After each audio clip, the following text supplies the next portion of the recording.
Hey folks, and welcome to Subjective Thoughts. Today we have the manga Dororo. This is the omnibus edition, collects all 3 volumes together, by Osamu Tezuka.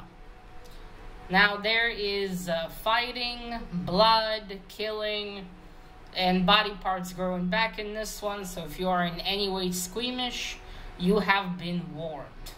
Also, spoilers. Alright, now, I'm almost certain that both the art and the story are by Osamu Tezuka. I couldn't see where it was written, but I'm almost certain it's his. But I will, I'll later check in case I'm wrong, but I'm almost sure. Alright, so now this is the English translation. 1 minute. Bloody pages. Alright, so the translation is by Laabs. Laabs. And the production is by Hiroko, Mizuno, and probably Glen. I'm not sure how to even... never mind, that'll be down below. I have no idea how to pronounce that. It'll be in the description. Alright, so this was one hell of an adventure story. Alright, so Dororo tells the story of Hikimaru. Now, I might not be pronouncing these exactly, the names accurately, so if you're looking for the correct pronunciation, find it somewhere else. I'll do my best. Alright, so it tells the story of Hikimaru, who's a young teenager. Young teenager who's, well, basically his dad sacrificed him to demons, to 48 demons, and they each took a body part of his, so he could have the power to rule his land. So that's how our story starts, and when he's born, it's all taken from him, and he looks like a skeleton baby. His father tells his mother that they need to get rid of him. He's not gonna survive, so they put him in a basket and send him down the river, like Moses, kind of, only a skeleton baby. And so we go 16 years later, where we meet our Hikimaru again, but it looks like now he has a body, except he doesn't really have one. He was found by a doctor who took care of him, and later on makes him a prosthetic body. And over time, Hikimaru learns how to use it. Now, everything was taken from him. His eyesight, his hearing, everything. He can't hear or see in the beginning, but he learned to use senses differently. He can talk to your heart, and he can sense things. So that's how he communicates. And he learned to move his lips, so you would think he's actually talking to you. So he goes on his way, and that's where we meet Dororo.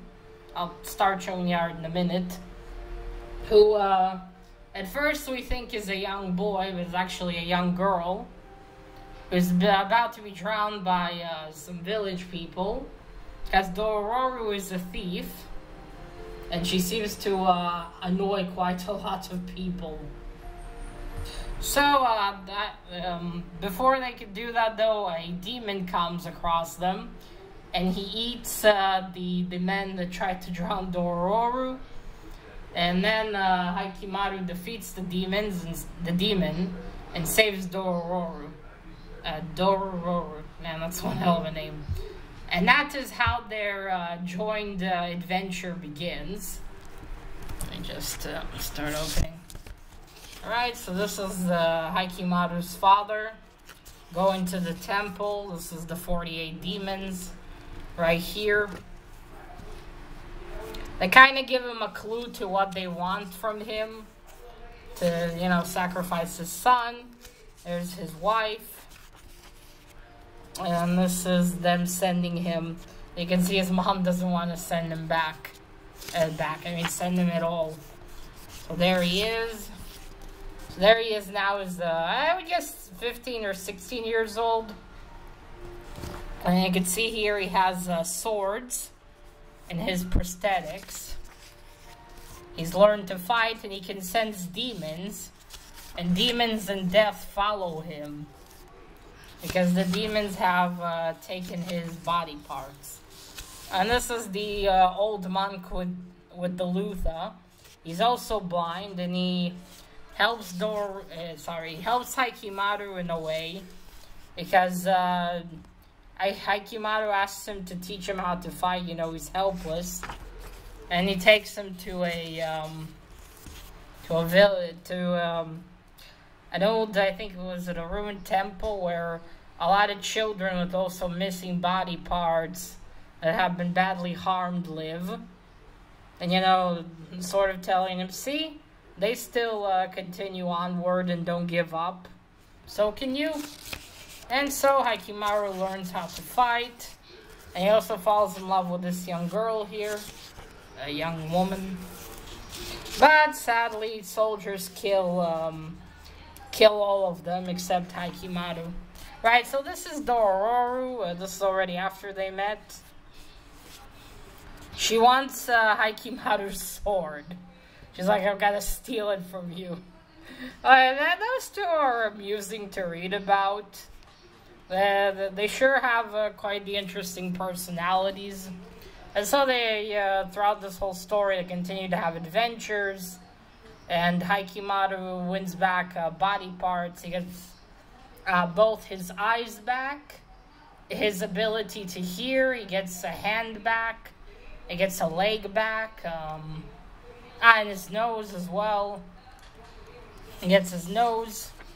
And he's, at some point, he tries to help Dororo. He learns later on about her life story. So Dororo has quite a sad story as well. Now, there's a lot of how samurai ruined life for people in this story. So, samurai destroyed the life of her parents because they came in and they killed their family. She actually had 2 siblings, but she's the only one of them that survived. So her parents were band-aids later on when she was a baby. And apparently saved up money to have a rebellion. But then one of, he kills a monkey demon. But then one of them betrayed her father. And they were taken prisoner. They tried to make her dad join them and cooperate. He refused. He managed to defeat all of them. They ran away, but then the band-aid, his right hand, Itachi, again, he held the hostage Dororo and her mom, and then they shot arrows into his legs, crippling him forever. So later on they traveled, and of course, life was quite hard for them. Her dad couldn't work, and they didn't have any food. And later on, the dad, the rich lady, wants to give Dororo a rice cake. But her dad tells her to refuse. You know, we don't take donations from people like you. And then the men that were with the lady started attacking him, and one of them managed to kill him. So they lose the dad. Then later on, his mom dies. I mean, her mom dies, sorry. It's quite tragic, and since then, Dororo has been alone. It is interesting that she denies a lot later on that she's a girl. I do wonder if her parents purposefully raised her as a boy. I think as a boy, maybe she'd be a lot safer on the road and stuff. You know, maybe she'd be taken to work instead of other options. Or maybe she genuinely believes that she is. I think she knows she's a girl. Well, anyway, you can see that these are all sorts of demons. And this one's an ugly one. As you can see. I didn't like the art at first, but it actually grew on me pretty quickly. It's got, it's kind of like with, with Amulet. I didn't die too much for the character design, but it grew on me, and as you can see, like, the backgrounds are really cool. There are really a lot of very pretty ones. Not that one, of course. Another demon. Oh, there's also there's Dororo's dad. And you can see it also has a lot of really cool action scenes. This book has manga has a lot of cool fight scenes too. So yes, this is how their adventure goes.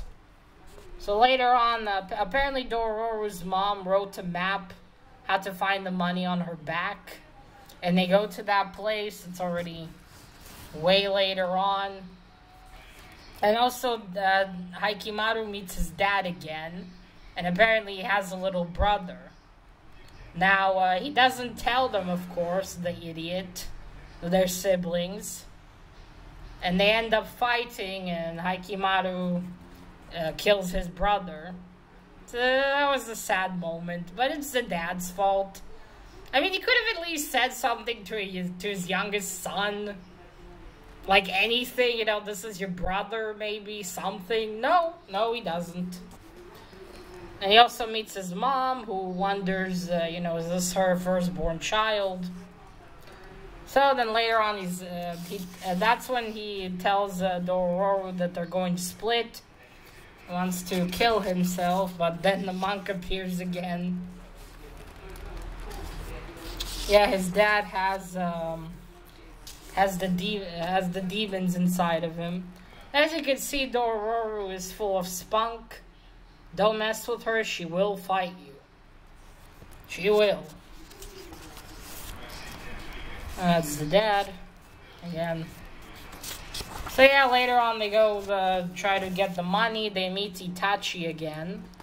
The bandit who betrayed her dad. Although in the end he ends up, Dororo saves him, and he ends up dying though. Wishing her good luck and hope she finds the money. That's Haikimaru's mom. Which is interesting. The money's never really mentioned again after that. So because her dad didn't trust Itachi, apparently hid it somewhere else. So I didn't understand if maybe the mom didn't know about this, and so she drew a map to where she thought the money is, but it wasn't there in the end. So I don't know. It's not really mentioned unless I missed it. So yeah, you can see this is her little brother. Some more adventures. Yeah, look at this. This is really cool. So yeah, the art grew on me. Alright, these two are so much fun. They have a lot of personality. Dororo is like, those the characters that are, very loud and everything, but deep down they do have a lot of sorrow, but they never give up. She's the kind like that. And Haikimaru is hilarious at times, really. That's her mom right there.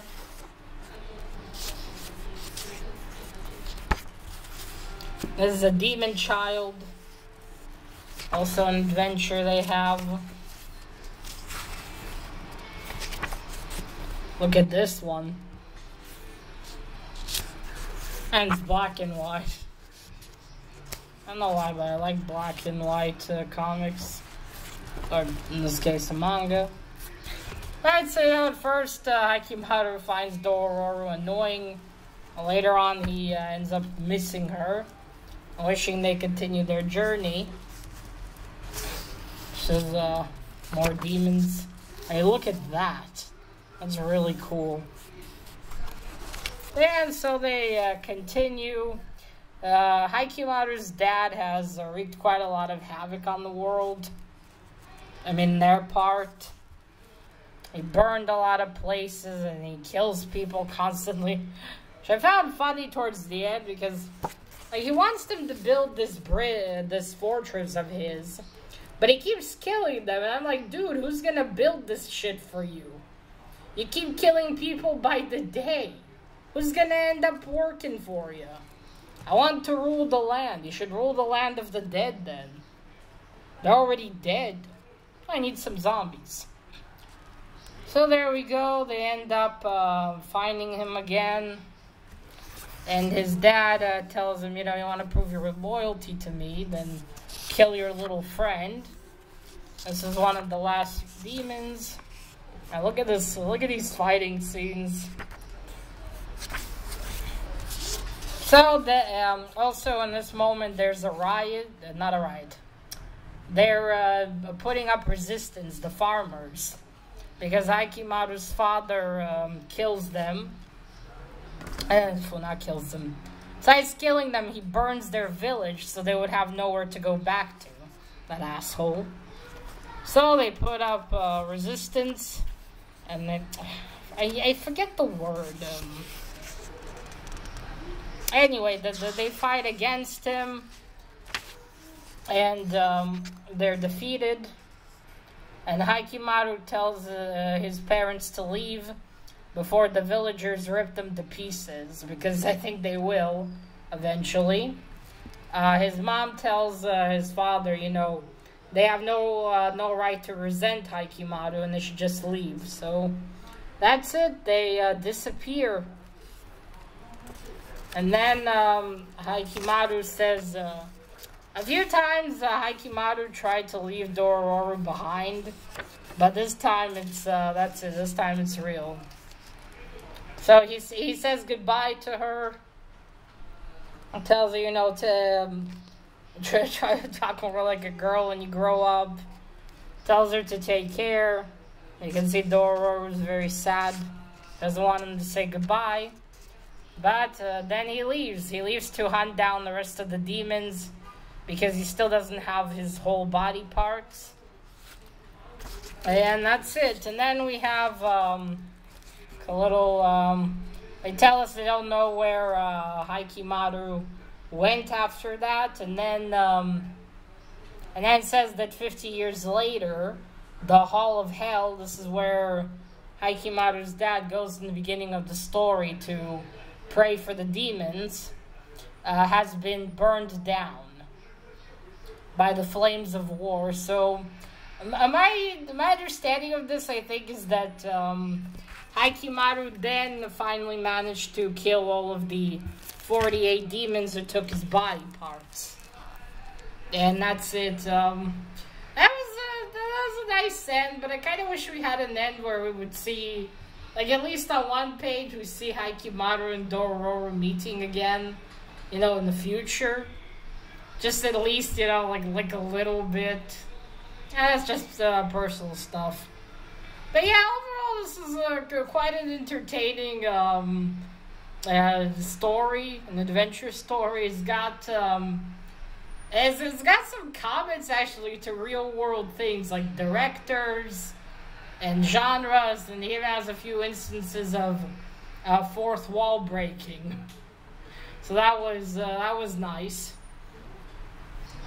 Has all these mentions. One thing I found funny is that Dororo keeps calling Haikimaru bro. I mean, it's actually kind of funny how it sounds. I mean, it's supposed to be Anaki. I don't know why they didn't write Anaki. I mean, it's just one word. And I mean, they do have instances where they write an explanation to something down below on the page, like here. So I don't know why just not write, you know, Anaki means brother. I'm pretty sure that's, you know, something that would have been easy to remember. Because, I don't know, bro kind of sounds funny. Yeah, but I guess in the end of the day, it's not really important. Another thing I wonder about is why this one's called Dororo. I mean, it feels more like it's... I mean, she's the other main character, but this feels more like it's Haikimaru's story. Because we start with how this happened to him, and we continue with him. And then, along the way, Dororo joins in. So, I do wonder why it's named after her. To be fair, maybe there's a reason, but I do wonder why. Why it's not at least named after both of them? I don't know. I suppose it's not that important. But yeah, overall, I forgot to say, I do like the cover. Right, so yeah, overall, this is, again, a great adventure story, I think. Characters are interesting, we have some really cool fight scenes. I think if you like these sort of adventures and stuff, you'll enjoy this one. There's also an anime, there's a really old one from 1967, I think? Or was it 9? I don't remember. I don't remember from what year it was. And there's also a new one. There's also a new one from 2018. 18? Yeah, it was last year. There's 2 animes. I'm gonna watch the new one. I do wonder what... I seen an episode, but I stopped because I didn't want to get too many spoilers for the rest of the story. But it does look like they made a lot of changes. I do wonder what they did with Hikimaru, because he's very quiet in the new one. So, I wonder what personality did they give him? I hope they didn't take away his personality entirely, because in some instances he's hilarious. Oh well, I guess I'll find out. Alright folks, so that is it. Till next time. Oh, by the way, I forgot. The main lesson in this story was, don't sacrifice your firstborn child to demons. That will come back to bite you in the ass. So remember that. That's important. Alright, bye.